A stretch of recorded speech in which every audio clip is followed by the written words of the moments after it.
buy off politicians and abuse and rape America's girls with no consequence. Because survivors spoke up, because of their courage, the truth is finally going to come out. And when it comes out, this country is really going to have a moral reckoning. How did we allow this to happen? There should be no buildings named after people in this Epstein class. There should be no scholarships named after them. They shouldn't be enjoying the perks of being affiliated with corporations or universities or writing op-eds or being lionized.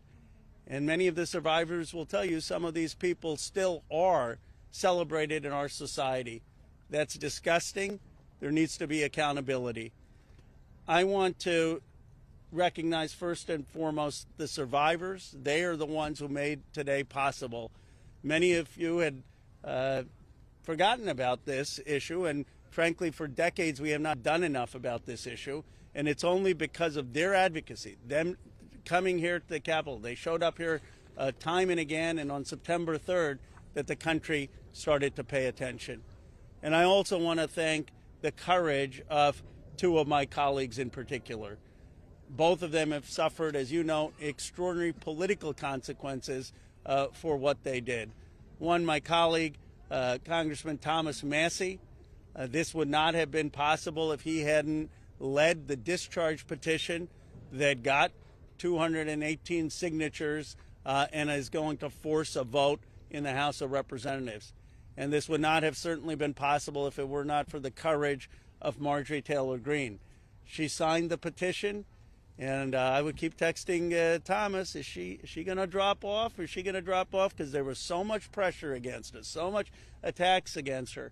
But she stood with the survivors.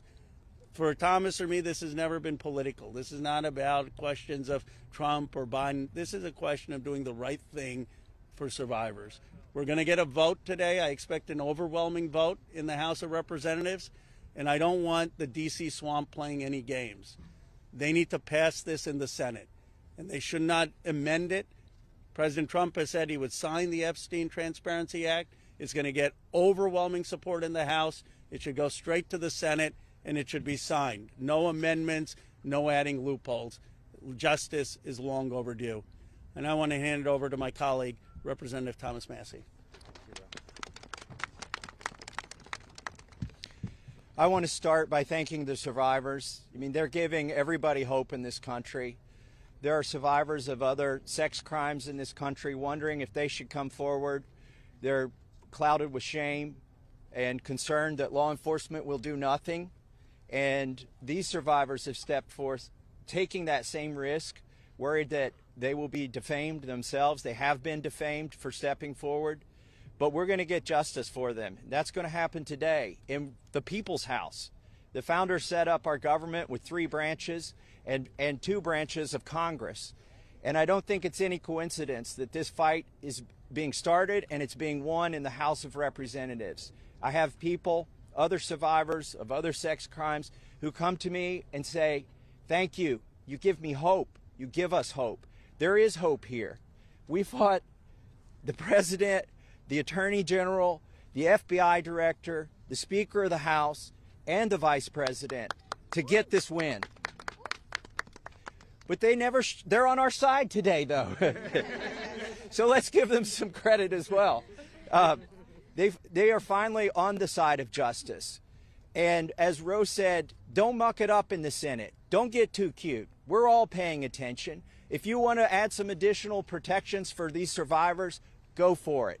But if you do anything that prevents any disclosure, you are not for the people and you are not part of this effort. Do not muck it up in the Senate. So with that, I just want to say I am hopeful too.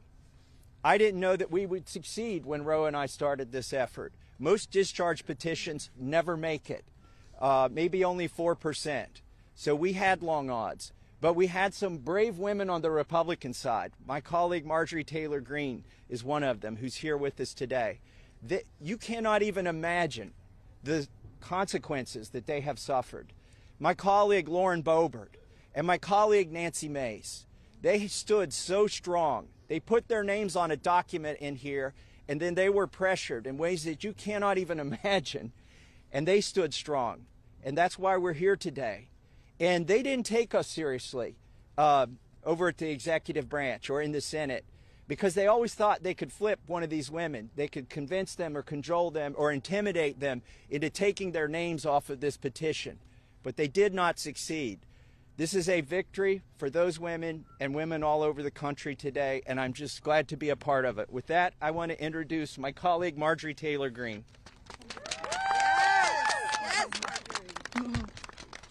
Thank you, Thomas. Thank you, Ro. I woke up this morning and I turned to my weather app to check the temperature, and it was 32 degrees. And my first thought was, hell has froze over. I want to speak goodness and love and hope into the women standing behind me and all of the other survivors whose names you don't even know, but stand with these women. They are survivors, and they are strong, and they are courageous, and they are daughters of God. They are not victims. These women have fought the most horrific fight that no woman should have to fight, and they did it by banding together and never giving up.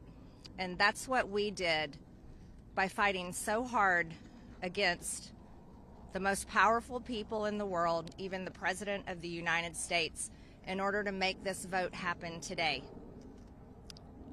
I was called a traitor by a man that I fought for 6 years for. And I gave him my loyalty for free. I won my first election without his endorsement, beating 8 men in a primary. And I've never owed him anything, but I fought for him for the policies and for America first. And he called me a traitor for standing with these women and refusing to take my name off the discharge petition. Let me tell you what a traitor is. A traitor is an American that serves foreign countries and themselves. A patriot is an American that serves the United States of America and Americans like the women standing behind me. And I want to tell you that this only became possible today because the American people, whom we serve as representatives here in Congress, demanded that this vote happen, and they put more pressure on every single elected politician in this city than has ever been put on them. And today you are going to see probably a unanimous vote in the House to release the Epstein files. But the real fight will happen after that. While I want to see every single name released so that these women don't have to live in fear and intimidation, which is something I've had a small taste of in just the past few days, just a small taste. They've been living it for years. But the real test will be, will the Department of Justice release the files? Or will it all remain tied up in investigations? Will the CIA release the files? Will a judge in New York release the information? That's information that needs to come out. And will the list of names that these women privately hold, and they hold it because of their fear in their heart of what would happen to them if they release it on their own, will that list of names come out? That's the real test. So I want to thank Thomas Massie and Khanna for your bravery in doing something that is much needed in America, crossing the political aisle that has become bigger than the Grand Canyon in America. But these men crossed that aisle on behalf of these women. And that is more of what is needed today in America than ever in our history. So thank you so much. Who's next? Ro, I'll let you introduce. Thank you. Thank you. Thank you. Thank you, Marjorie, Representative Greene, for your courage and your words. Before I introduce our survivors, I just want to say that They will make their statements, and then you can ask questions of Representative Massie, myself, or Representative Greene, but we do not want people asking questions and cross-examining the survivors. They're here to tell their stories, and they should be heard by the American people with respect. Of course, Congressman Massie, myself, and Congresswoman Greene would be happy to answer questions after that. With that, let me introduce the survivor who's helped organize a lot of this, and will be telling her own story and introducing the other survivors. Haley Robson, thank you for your courage and leadership. Absolutely, thank you all. Oh, good morning. A little chilly coming from Florida, not used to it. I want everybody to take a look. I know everybody sees us today as grown adults, but we are fighting for the children that were abandoned and left behind in the reckoning. This is who you're fighting for. This is who Congress is fighting for. This is who the House of Representatives are fighting for, and hopefully the Senate will fight for us too. I want to kick this off right, and I want to address Marjorie Taylor Greene, Thomas Massie, and Khanna. I want to express my gratitude for all three of you, and I know, Khanna, we spoke earlier. This is an incredible thing that I'm watching as a Republican, and this is non-political, but for you to go against your own party and to be ostracized, there's no place for political violence, there's no place for intimidation, and I can say firsthand, stepping out against Epstein and his crimes against children, we have all experienced that ourselves. So for you to knowingly put yourselves at risk and put your career at risk is unbelievable to watch, and we are so grateful. I also want to make a proposition for Marjorie Taylor Greene, because you've been an advocate for this. If you decide to read those names on the House floor for immunity, I will be more than happy, no security needed. I will stand beside you. I will hold your hand. I will hold your coat in solidarity with you. And on top of that, I did talk to Jayapal, who said she would be more than happy to read those names too on the floor with all of us. It's time that we put the political agendas and party affiliations to the side. This is a human issue. This is about children. There is no place in society for exploitation, sexual crimes, or exploitation of women in society. There's no room for it, guys. We're not having it. And to the President of the United States of America, who is not here today, I want to send a clear message to you. While I do understand that your position has changed on the Epstein files, and I'm grateful that you have pledged to sign this bill, I can't help to be skeptical of what the agenda is. So, with that being said, I want to relay this message to you.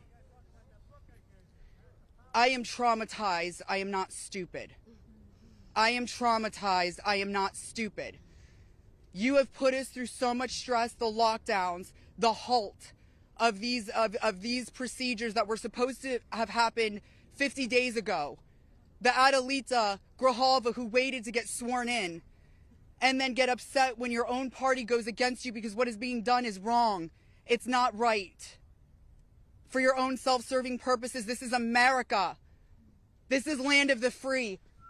Land of the free. In 1863, we have a woman on top of the Capitol building represent freedom. I do not feel free today. I don't know if the women behind me feel free today. So I am begging every member of Congress, every representative, to step up and choose the chaos, choose the survivors, choose the children, protect the children, all children. You protect all of us equally. Thank you very much for your time. Following that, Lisa Phillips will be the next survivor.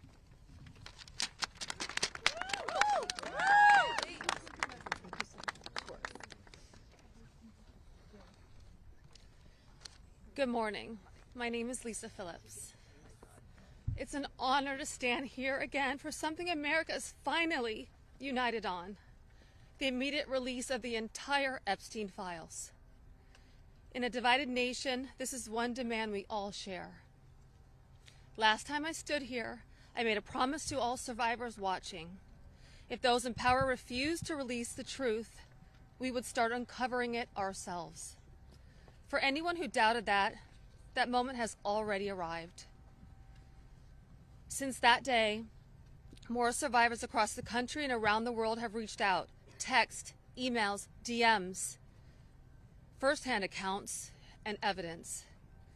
Many are women who were abused or trafficked through the international modeling pipeline Epstein built, promising visas, apartments, opportunities, futures, while exploiting their dreams for abuse. Most are still terrified to speak publicly because the men involved are powerful. They're connected, and as we know, they're protected. For too long, survivors have watched others speak for us. And while we are grateful for our allies in Congress on both sides, we've realized something. This fight belongs to us. We lived it, and we know the truth. And we will not wait quietly for institutions to decide when we're allowed to speak. The survivors now coming forward have entrusted us with their stories. We are sharing that information with the proper authorities, and when it can safely be made public, it will be. So today, we are launching something historic. The first national, survivor-led political movement in America. Nonpartisan, laser-focused on exposing the systems, the loopholes, power structures, and silencing mechanisms that have protected predators for far too long. We are stepping directly into the halls of power, into the political arena.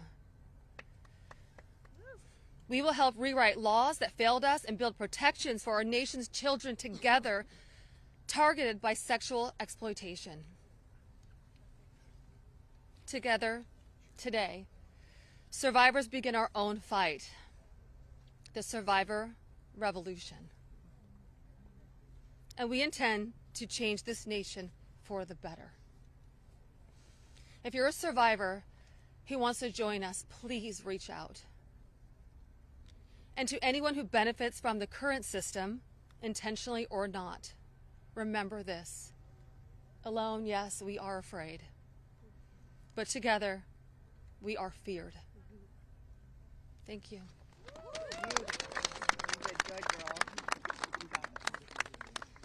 Hello, everybody. I am Jenna Lisa Jones, and just as Haley, I would just like to give a little reminder that this was me at 14 years old. I was a child. I was in 9th grade. I was hopeful for life and what the future had held for me. He stole a lot from me at 14. So just a little reminder there for everybody. Sorry. So,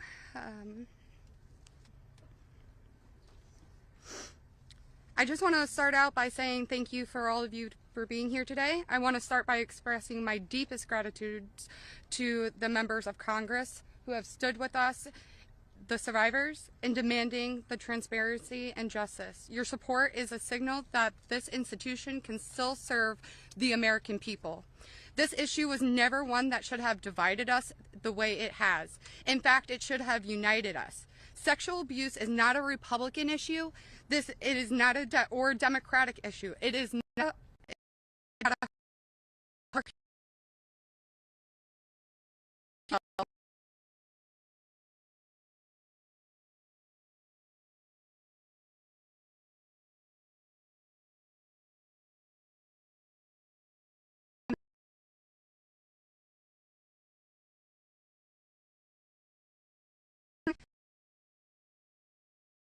Then it fought to release nothing. Now that checks and balances of our democracy have worked, and the bill is getting passed to release the files, we are hearing the administration say they intend to investigate various Democrats who were friends with Epstein. I beg you, President Trump, please stop making this political. It is not about you, President Trump. Show some class, show some real leadership, show that you actually care about the people other than yourself. I voted for you, but your behavior on this issue has been a national embarrassment. It is time to take the honest moral ground and support the release of these files, not to weaponize pieces of the files against random political enemies that did nothing wrong, but to understand who Epstein's friends were, who covered for him, what financial institutions allowed his trafficking to continue, who knew what he was doing but was too much of a coward to do anything about it. Jeffrey Epstein and Ghislaine Maxwell were able to recruit and abuse young girls and women. Then the country will learn nothing, and has horrible history will repeat itself if we do not do something about this. Thank you to the brave congressmen and women who have stood by us and recognized our side is the American side, and we should all be proud once again to be Americans. I want to just extend so much to all three of you very much. The first time we were here, listening to the, people yell shame at you, and when she was here in support of us, really hit home and spoke so well. And I just very much appreciable.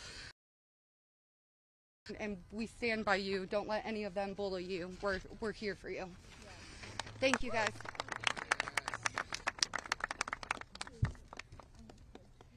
Wow. Good morning, everyone. Thank you all so much for coming together today and taking the time to listen to us.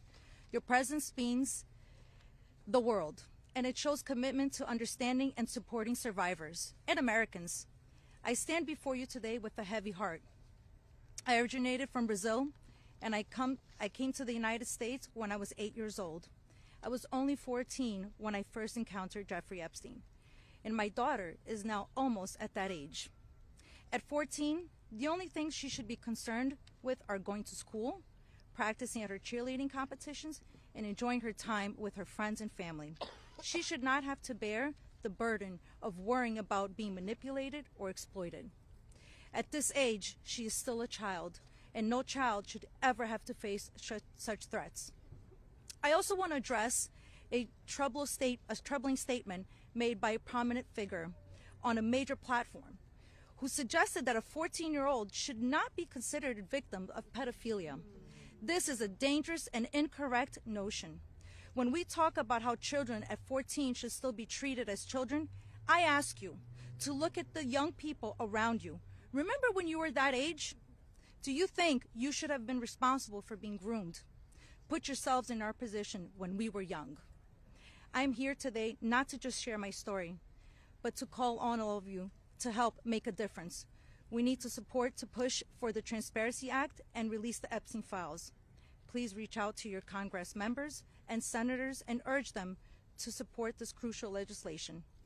The truth is something that we all deserve, and it is vital for safety and protection of the future of generations.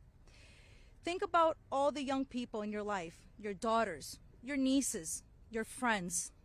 Let's stand together and ensure that they grow up in a world where they are safe and valued. I often wondered, why did this happen to me? And then I realized, God only gives you what you can handle. I'm here for a purpose, and that purpose is to make a difference today. So, let's stand together to protect our children and our peace. Thank you.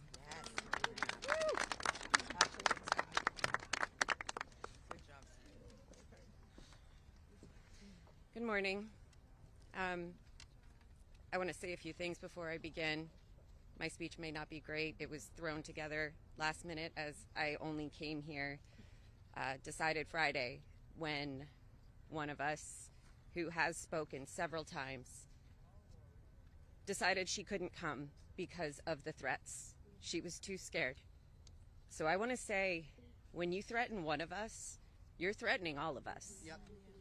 We are together now, and that's never going to change. This is me at 16 when I met Jeffrey Epstein. Now I'll start. It is an honor to stand here before the American people. However, I shouldn't have to stand here at all. I'm here because as a child, I was pulled into Jeffrey Epstein's world, a world built on exploitation and manipulation of innocence and the protection of powerful men and women who believed that they were untouchable. Today, we'd rather be preparing for the holidays. We'd rather be at home with our families, baking with our children and decorating the Christmas tree as we try to move past this horrific moment that has impacted our entire adult lives. However, that's not possible because it's become something it should have never been, political and sensationalized. The truth is simple. We were victimized as children and failed repeatedly by the very system that was supposed to protect us.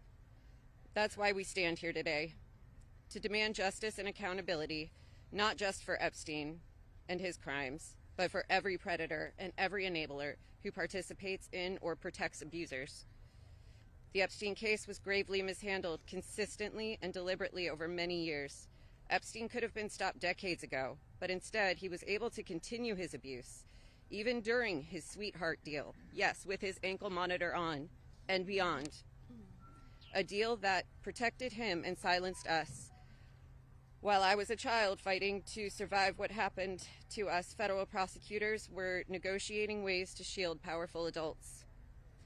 And the failures didn't stop there. Our civil cases were met with hostile judges and delay tactics, intimidation, and PR campaigns designed to smear us in the public eye. We were treated as problems to be managed instead of victims to be protected.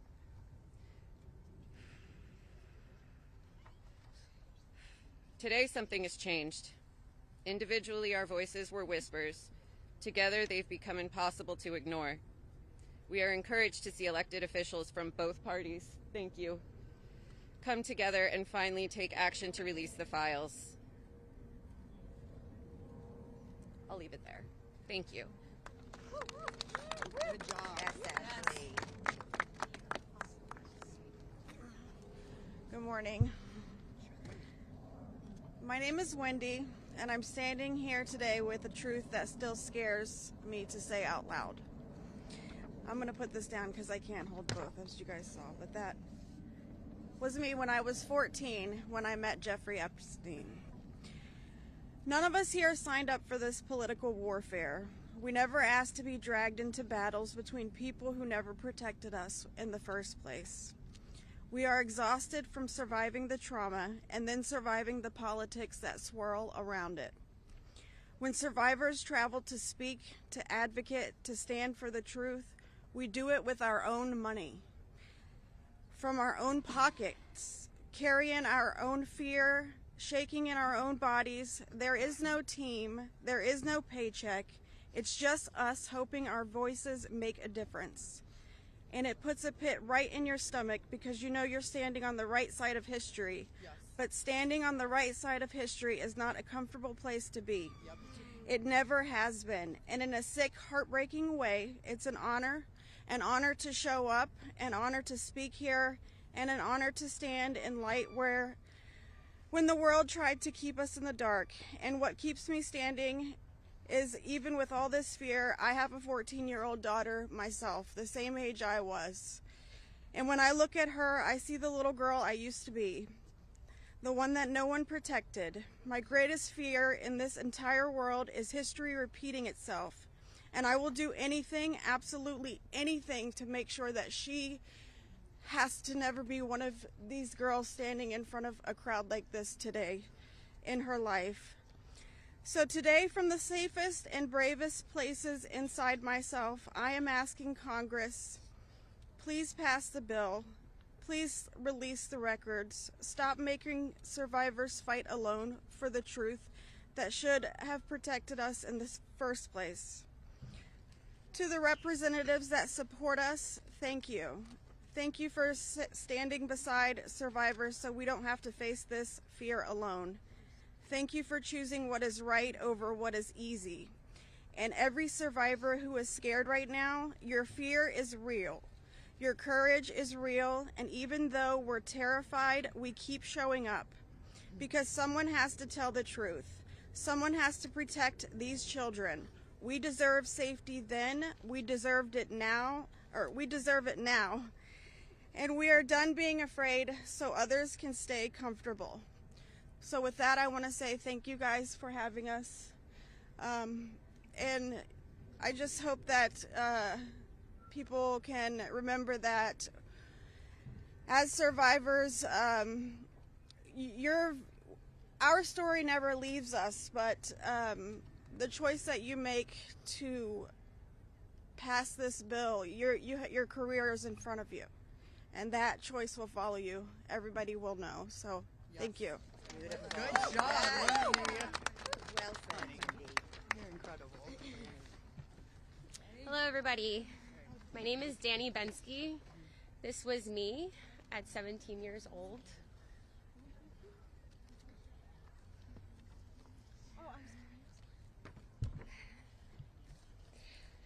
Coming from the dance world, I was recruited in 2004 after a systematic breaking down where Epstein leveraged my mother's brain tumor scans. He threatened me to withhold care for her. He trapped me in a year-long cycle of abuse. The last time I was here in Washington, D.C., I talked about being a part of this beautiful mosaic of women behind me, and they are exactly that. They are a beautiful mosaic of energy and passion and love and life. I am one story of 1,000. You think of that number, 1,000. I spoke of how big our hopes and dreams once were, and I talked about how they were completely shattered at the hands of Ghislaine Maxwell and Jeffrey Epstein. Now, I look at this amazing community behind me. They are survivor sisters. We are together. We stand together in this.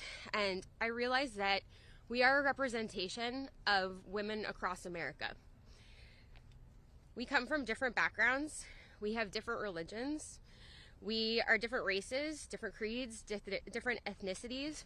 We have different political affiliations. Some of us don't want to be political at all.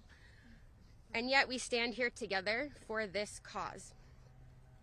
We're united in the call for transparency, complete transparency, to find justice. Justice for our younger selves. These pictures that you see, they're real people. I wish I could go back and give my former self a hug and say, this matters and it's going to change, and mean it. We are standing here for justice for the youth of tomorrow, and justice for those who are no longer with us, like the beautiful, brave Virginia Giuffre. We understand that the road is long, but I implore you to stay the course, please. Living in an age where you can get news in 10-second clips on your phone, I know that this is a big task for us, but it's a very personal one for survivors. It's a very personal one for us as a country. So I'd like to ask you to try something right now. I'd like everybody to close their eyes or soften their gaze just for a moment, and I want everybody to think of a child that is close to them between the ages of 14 and 18 years old. It could be your daughter, it could be your niece, it could be a friend's kids, it could be you at a former age, it could be your mother at that age. But really envision that for a second, 14 to 18 years old. Once you think of that person, I want you to think about what they feel like. What is their energy? What do they smell like? What sound do they make when they laugh? Really think about that child just for a moment. Now I want you to picture a pair of giant looming wooden doors and an overbearing marble landing. Those are the doors to Jeffrey Epstein's house. Do you allow that child to enter or not? If the answer is yes, you would allow entrance. You stand with predators. If the answer is no, then congratulations, you're on the right side of justice. Now you have homework. I am calling for the American people. You have homework. Call your congressional leaders. Call your senators. Please support this bill. Let's get it all released. Thank you very much.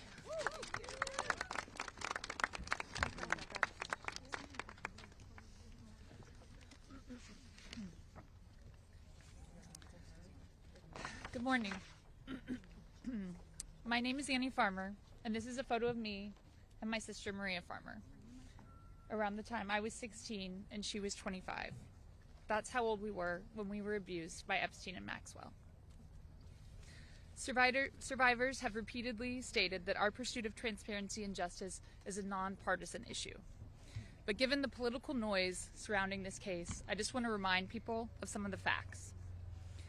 In 1996, when my sister Maria bravely blew the whistle on this group by reporting to the FBI what Epstein and Maxwell did to both of us, they hung up on the phone on her, and there was no follow-up of any kind. Bill Clinton was president. In 2006, the FBI came to us, finally interviewed us, and asked us both to be witnesses against Epstein. We were very anxious, but we agreed. And then we didn't hear back from them due to their infamous sweetheart deal. George W. Bush was president.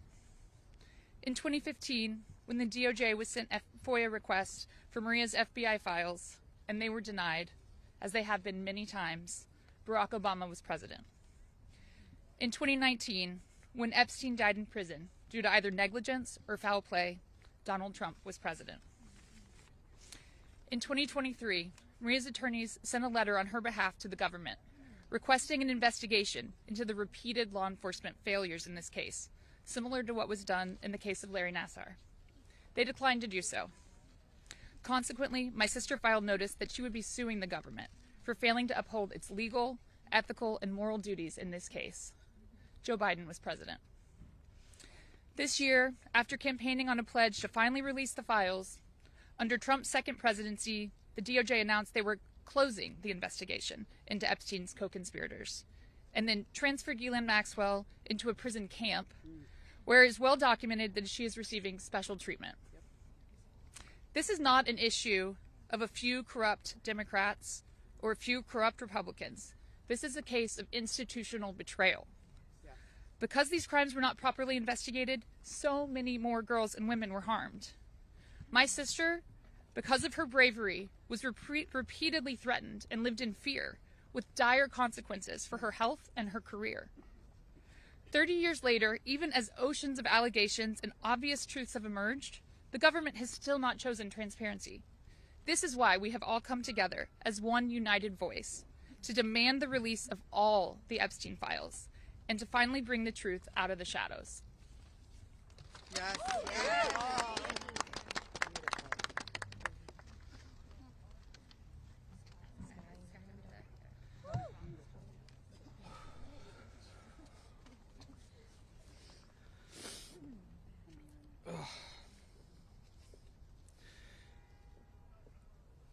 Ladies and gentlemen, esteemed members of Congress, and everyone gathered here today, I want to start by thanking you. Thank you. It takes a lot of bravery to do what you're doing. We hear you. We see you. It means a lot for you to be here with us, and I know my sister would be incredibly proud. This is the moment she was fighting for and the moment that all survivors are fighting for, so thank you. My name is Sky Roberts, and I stand before you as the brother of Virginia Roberts Giuffre, a warrior, a mother, and a sister whose legacy will forever resonate in the hearts of those who understand the fight against injustice. Today we find ourselves in a place of deep sorrow, shattered by the loss of our beloved sister. Yet, we are honored and privileged to carry her voice forward and continue her relentless fight alongside her fellow survivor sisters. Virginia's story is one that should have been filled with promise, but instead it became a harrowing tale of exploitation and survival. At just 16 years old, she took a job at Mar-a-Lago, believing she had secured a dream summer position. But that dream quickly morphed into a nightmare when Ghislaine Maxwell preyed upon her innocence. This isn't just the story of one girl. It's a story about the insidious nature of power and abuse, a dark chapter in our society that must be told. Virginia was no stranger to trauma. In her memoir, Nobody's Girl, she shares the painful truth that she had already suffered abuse at the hands of our father and a family friend. But what happened next was unfathomable. Epstein and Maxwell didn't just abuse her, they trafficked her to a network of the rich and powerful. Princes, prime ministers, politicians, financiers, and lawyers. These men committed unspeakable acts against her will, and against the will of countless survivors who stand united with us today. Virginia's strength was tested in many ways that most of us can hardly imagine.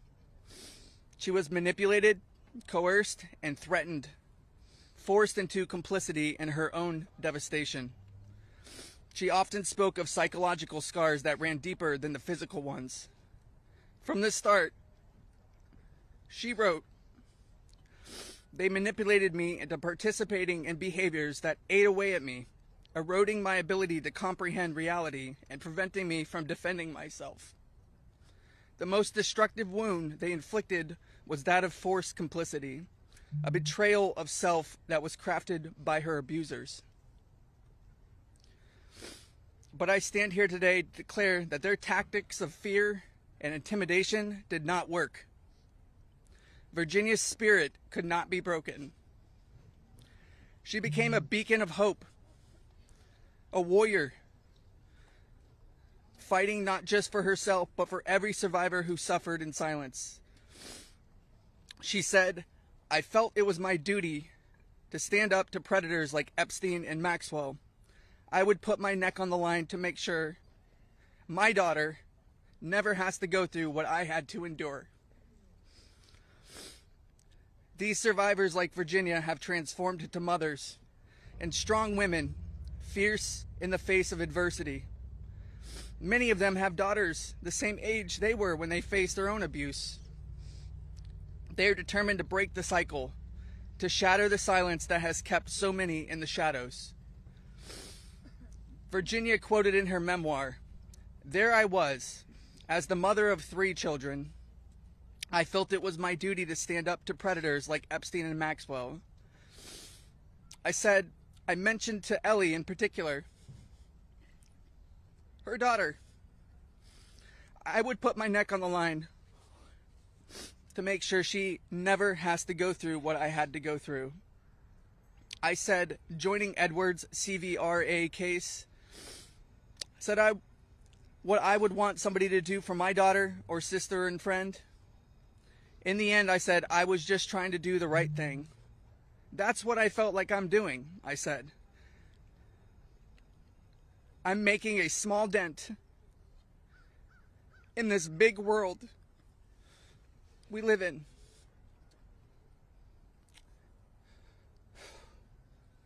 Well, sissy,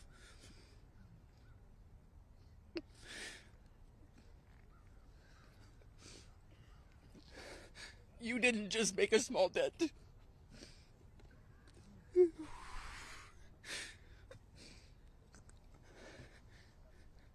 You made a monumental impact, a resounding statement that echoed across the world. You built an unbreakable wall, a barrier that will protect future generations from the horrors of abuse. As we gather here today, I urge each of you, members of Congress, advocates, and all those who hear this message, to join us in this fight. We demand justice, accountability, and support for survivors. And we keep getting asked this.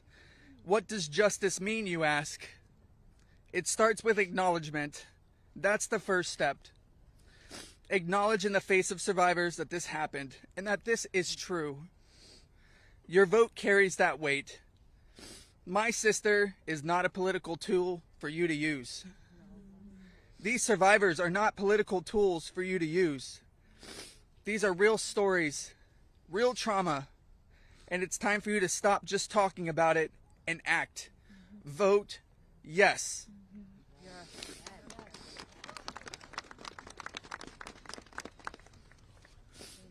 Virginia's legacy is not just hers. It belongs to all of us who stand against injustice. Together, we will ensure that the voices of survivors are heard, that the truth prevails, and that the horrors of the past are never repeated. Thank you. Thank you for listening, and thank you for standing with us. Together, we will not let Virginia's fight be in vain. Together, we will not let the predators win. Together, we will be the change this world desperately needs. Thank you.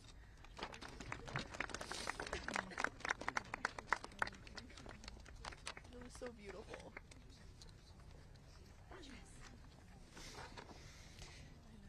This is me when I met Jeffrey Epstein in 1991. I always share the date when I talk about my story because people rarely acknowledge how long this has actually been going on. And for too long, truth has been buried, survivors have been silenced, and powerful people have been protected. And today we stand in a moment that will decide whether our government still belongs to the American people or to those who prey on them. Because when mountains of evidence and decades of victim reports across 5 administrations still lead to sweetheart deals or no prosecution at all, this isn't just one case gone wrong. It's an institutional failure on a historic scale, and every member of Congress and this administration must answer for that failure. Millions of sexual abuse survivors know the pain of speaking up and watching the institutions that are meant to protect them look away. We're not alone in this. Epstein may be the headline, but the betrayal reaches every corner of our country. And if our justice system can collapse this completely for so long, then Congress cannot pretend that the system is working. Not for us, and not for the generations that will live with the consequences of what they choose now. One long overdue step towards repairing this damage is the Epstein Files Transparency Act. Because without transparency, there's no accountability. Without accountability, there is no justice. And without justice, democracy dies. Yeah. So representatives, you have a choice. To show millions of Americans whether you stand with us or with the powerful predators that are counting on your complicity. Thank you. Yeah, good job.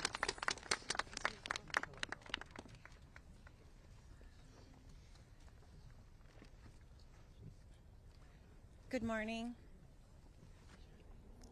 This is me. This was me. My name is Charlene Rochard, and I stand before you today not as a victim of rumor or conspiracy, but as a survivor of Jeffrey Epstein's abuse. Far too long, survivors like me have been dismissed, silenced, are told that our pain was exaggerated or fabricated. Let me be clear. This is not a hoax. Yes, it's not. What we endured was real, and it has scarred lives across 5 presidential administrations. The truth has been buried in sealed files and hidden records for far too long. The Epstein Files Transparency Act is not just about survivors. It's about America itself. How can we keep America great if the principles the nation was founded on, that power belongs to the people, is not protected? No one, no matter how wealthy and well-connected, stands above the law. If we cannot face the truth, then we betray the very ideals that defines us as a country. By passing this act, Congress has the chance to prove that truth matters more than privilege, that justice matters more than influence, and that America has the courage to confront even the most uncomfortable realities. This is not just about survivors. It's about every American who believes in accountability, fairness, and the promise of justice. I stand here today not only for myself, but for every survivor of Jeffrey Epstein's abuse who has carried this burden in silence, and for every citizen who believes that justice delayed is justice denied. I want to thank Representatives Khanna and Thomas Massie for standing with us. Thank you. And I especially want to thank Representative Marjorie Taylor Greene. Her unwavering support, her courage to stand with us and demand transparency gives us strength. Thank you. It shows that this fight for accountability is bigger than politics. It's about humanity, justice, and truth. This is about America's future. It's about whether we, the people, will be heard when we have the courage to stand for truth and justice. Our voices are real. Our pain is real. And our demand for justice will not be silenced. Thank you. Amen. Girl, Charlene. Hello. Good for you, girl. You did amazing.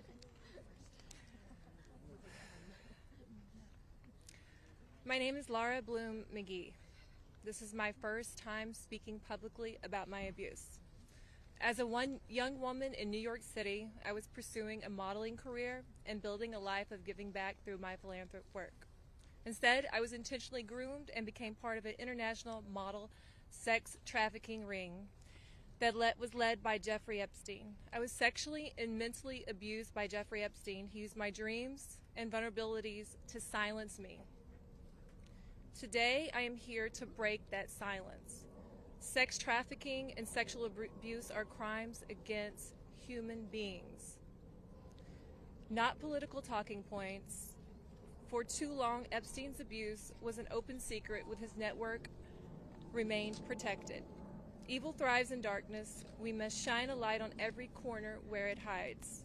Nothing should be off limits in the search for truth. Please vote that everything in the files be released. Let investigations proceed without obstruction. Demand oversight and deliver justice. The government must never side with predators. I come as one survivor, but I stand here for everyone who prayed for me, who believed in me, and who hoped for me. To my fellow survivors, your courage brought me here. We are more than victims. We are mothers, daughters, sisters, friends. This is not a hoax, and we will not be erased. Shame on any elected official who obstructs truth and justice for the American people. Thank you. Amen. Laura. Yeah, girl. My name is Liz Stein. In 1994, I was a senior in college, just 21 years old. I had aspirations of attending law school after graduation, and it looked like I had a bright future ahead of me. 1994 was also the year I met Ghislaine Maxwell and Jeffrey Epstein. My involvement with them changed the trajectory of my entire life. The Epstein files are not about loyalty to any one political party. They are evidence of a crime. We stand here today, victims of the crime of sex trafficking. I'm here today speaking both for my 21-year-old self and for the countless number of people who have experienced sexual violence. When I am asked what I would tell my younger self if I could say something, I say that I would tell myself to tell someone. And if they don't listen, to tell someone else. And to just keep telling until someone listens. And even if nobody listens to you, you should be proud of yourself because you stood in your uncomfortable truth when others could not. And that is true bravery. We stand here today as survivors, part of a sorority that none of us asked to join. We have told our stories over and over and over. Now it's time to see who was listening. We ask that you vote to release the files, all of them, so the victims of this crime can finally see justice. Thank you. Amen. Yes. You go, girl.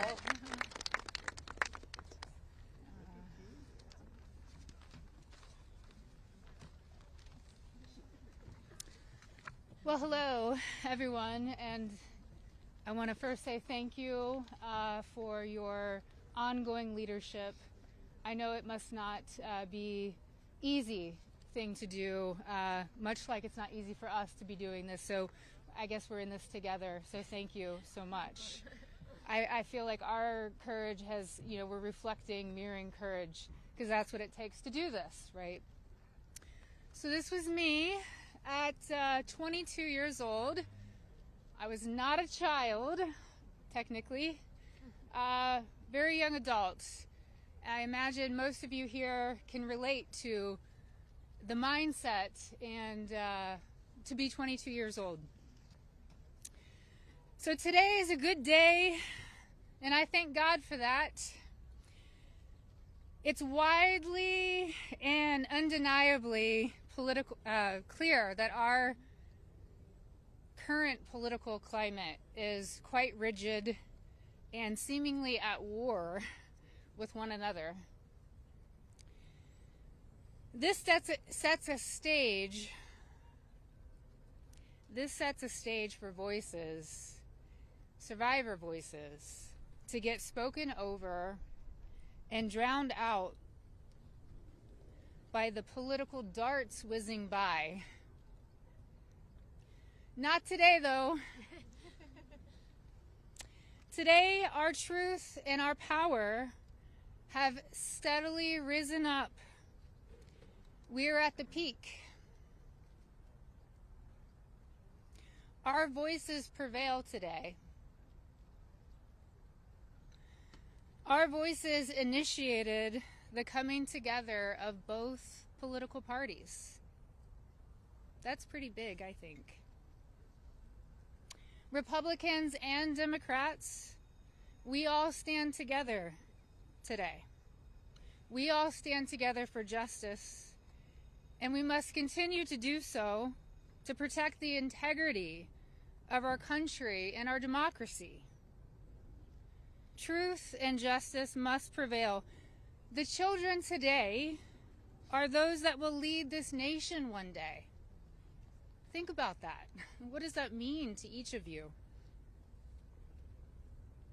If anyone doubts that this does not directly contribute to the fate of our country and democracy, I challenge you and I urge you to think again. Our voices are a fundamental pillar of future generations. Today, that's what we stand here for. Accountability, action, and justice. Let's get this vote done today. Let's send it through the Senate and straight to President Trump's desk for signing. I'd like to be there that day that he signs. I'm sure all of us would like to be there. Today is a good day, and let's keep moving forward. Thank you so much. I just want to give you a hug. Okay. Hey guys, we're actually pressed for time, so we are not going to be taking questions going further. I bring back Khanna. He's going to do our closing conversation and comments. Well, thank you, Hilly. Teresa is right. It's pretty big what the survivors have accomplished today. And I just want to say how eloquent, strong, and admirable they were. Let's give them a round of applause for their courage. Thomas and Marjorie and I will take a few questions from people who haven't. Yeah. Go ahead. Is basically right now calling on the Senate to make revisions to this bill because he says it doesn't adequately protect the survivors and victims that are standing behind you. Your response to that? That's been a red herring all along.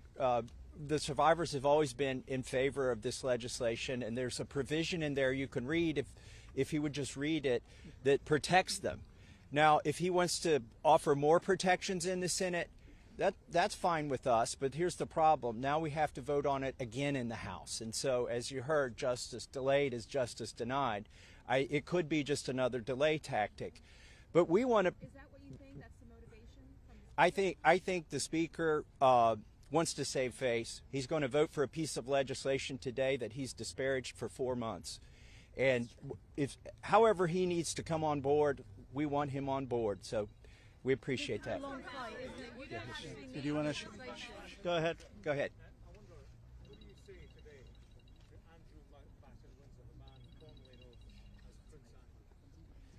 Well, you know, there's becoming a reckoning in Britain that needs to happen in the United States. A prince lost his title. The ambassador to the United States lost his job. We need to see those same kind of consequences here. As my colleague Rose said, there shouldn't be buildings named after these perpetrators of these heinous crimes. There shouldn't be scholarships named after them.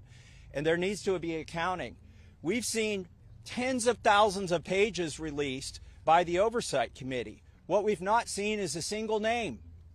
So I implore you to look and see if we have true justice and transparency in here. And the survivors will know when that has happened. And I do think that Prince Andrew does need to come and testify at our Oversight Committee, and that can be bipartisan. But I share Thomas's view that the urgency that the British people have shown in getting justice needs to inspire an urgency here in America. Go ahead. Go ahead. Go ahead. You don't need legislation to get the files released. President Trump could just release them today. Well, Is that frustrating for you? Why isn't he doing that? And also, did you ask him to be here today? It's a really powerful moment, this. Look, I'll let my colleagues speak. I hope the president meets the survivors, and I hope when he signs the bill, the survivors are there. I don't care if I'm there, Thomas Massie is there, Representative Greene's there, but the survivors should be there.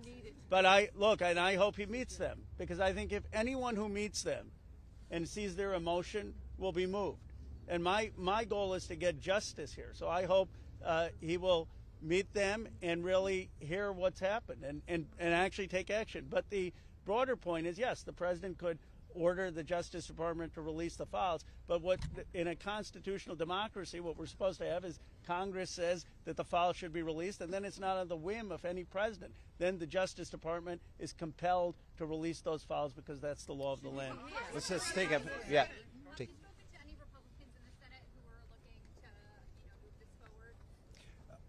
So Senator Merkley is a Democrat. He's led the exact same legislation that Roe and I introduced in the House. One Republican co-sponsored his bill yesterday, and I have spoken to at least one more who says they will co-sponsor. The important thing about the Senate is that they need not to muck this bill up. There's a lot of attention on here. We've needlessly spent 4 months dragging this out. A representative, a duly elected representative, was denied her seat in Congress for 49 days, and it's time to pull the Band-Aid off. The Senate, it may be tempting for them to get cute and to do things that will limit the release of these documents. They are afraid that people will be embarrassed. Well, that's the whole point here. They need to be brought to justice, and embarrassment is no reason to stop it. So the Senate, John Thune, it's up to him. He needs to bring this to the floor of the Senate, and I think the vote today will show that in the House. And the president, look, the president has said he would sign the bill. You're going to get almost a unanimous vote here. So you have the president and a unanimous Congress believing that this protects the survivors and is calling for the release. There's no reason for the Senate now to, as Representative Massie puts it, muck around with it. They need to put it up, have a vote, have the president sign it. If there's any further protections, they can do that through the DOJ process. But what they should not do is delay a vote on a bill that the House is going to vote overwhelmingly for and that the president supports. Congresswoman Greene, you raised the question of whether or not the Justice Department will actually release these files. Do you take the president at his word when he says he's going to sign this bill, and do you have confidence that these files will actually be released? I only take people's actions seriously, no longer words. And what do you think the president's And I'll tell you, because I wasn't a Johnny-come-lately to the MAGA train.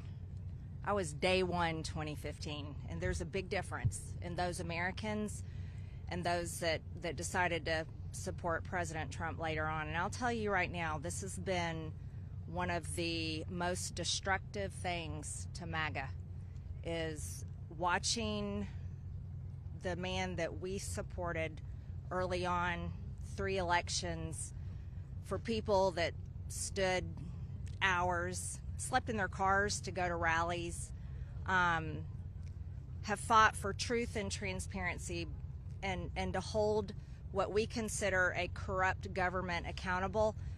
Watching this actually turn into a fight has ripped MAGA apart. And the only thing that will speak to the powerful, courageous women behind me is when action is actually taken to release these files, and the American people won't tolerate any other bullshit. That's where we are today. Thank you. Go ahead. Last, 2 more questions, and then we're around all day. Is this a watershed? How would you sum up today in terms of your battle to get to the truth? I would say that these survivors have been fighting for decades, and they finally are being heard by the American people, and we're finally going to have a reckoning for this Epstein class that has gotten away with horrific things. Look, I grew up in Bucks County, Pennsylvania. People went to church, they played Little League, they went to their neighbors for barbecue. They didn't go to a rape island and abuse young girls or traffic young girls. And people with extreme wealth have thought that the laws don't apply to them, and their culture is totally out of touch with the values that built America. And finally, we're going to have a reckoning over it. How worried are you? Let's take the lady here. Let me ask you this. You said you wanted this to go straight to the Senate. What message does it send to the survivors behind you if the Senate doesn't act quickly to move this bill forward? Well, they're not here. They're not going to answer questions, so I'll answer a question. I prefer, actually, it goes straight to the president. He can release these files without the Senate acting. Sometimes they take a long time to get things done. The House figured out a way to take 4 months to get this done. I think it's disrespectful to the survivors if they delay this. There's nothing more important than cleaning out the rot in this country. And this is rot, and it's not a partisan issue. And the senators need to get on this. Yes, the economy is important. Yes, international policy is important, but there's nothing more important than getting to this rot and cleaning it out. They should put it at the top of their agenda. There's a provision in the bill already that would allow the DOJ to not release certain information if it would jeopardize an active investigation, and the president just last week ordered his DOJ to conduct an investigation. What makes you think you would actually, if this bill passes, see these files? There are 1,000 survivors. They can't open enough investigations to cover up everything that's in these files. And yes, it's true they can try to protect a few certain people or a few certain companies, but those investigations will eventually end. And in the meantime, there's not enough investigations to cover up 1,000 different crimes, 1,000 different rapes, 1,000 different sex trafficking instances.